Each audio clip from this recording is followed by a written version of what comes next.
Ben Affleck appeared on Real Time with Bill Maher on Friday, and the discussion got pretty intense when the panel began talking about Islam. Affleck, he fired back when Maher and a fellow panelist, Sam Harris, ripped into the religion, saying it fuels radicalism and violence. ISIS couldn't fill a AA ballpark in Charleston, West Virginia, and you were making a career out of ISIS. But no, it's not just ISIS. It's all jihadists. It's global. It's a phenomenon of global jihad. I think that's the opposite. There is those things. There's ISIS. There's global jihadists. The question is the degree to which you're willing to say, because I've witnessed this behavior, which we all object to on the part of these people, I'm willing to flatly condemn those of you I don't know and have never met. No, this is not based condemning on people. It's ideas. You've got to make and people who believe in those ideas. So it's based on people believe based on reality, Ben. We're not making it up. So, who's right here? Chidi, why don't you go first? Oh, thank you. Well, I have to say that I am not clear on what Bill Maher's position is. And I've heard this before. I am no big fan of Ben Affleck, I have to confess.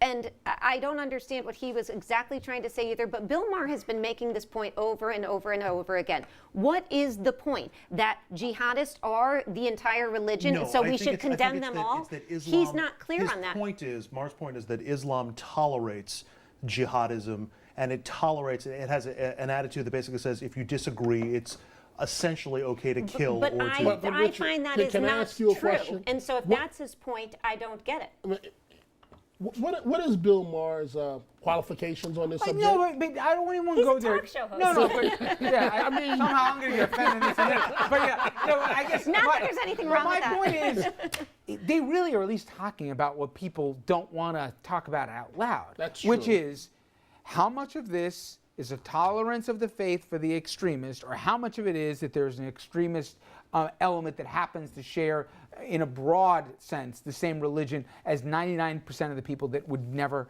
condone, let alone practice any of these things. It's this open-ended question. And I never find myself agreeing with Ben Affleck, but you know what?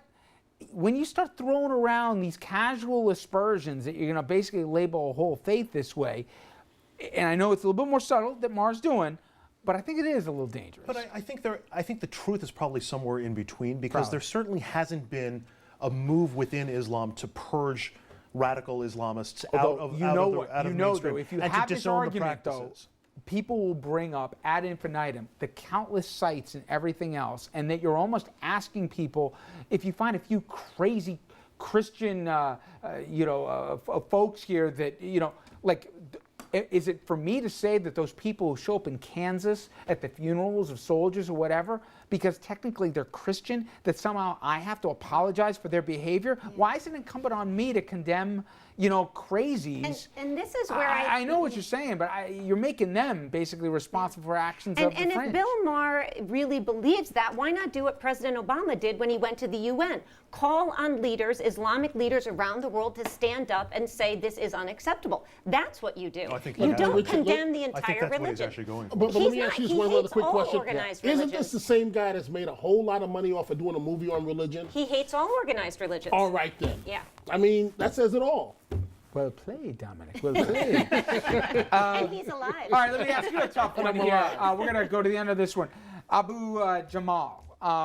He's a convicted cop killer, and he was invited by Goddard College in Vermont to speak to graduating students. Now, this is a guy who's in. He's still in there. He's got a life sentence in front of him.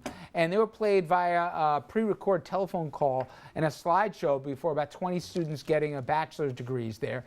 He earned a degree from the school back in '96. He's an alum, I guess. And he told the students to strive to make the world a better place. You can imagine this guy, after serving a life sentence for murdering a police officer back in '81, college got a lot of heat for this, and police officers in both Pennsylvania and Vermont, none too pleased.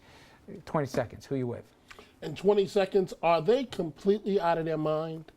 I mean, he's convicted of killing a police officer, and you're going to give him the platform, I'm sorry, folks, of letting him be a graduation speaker.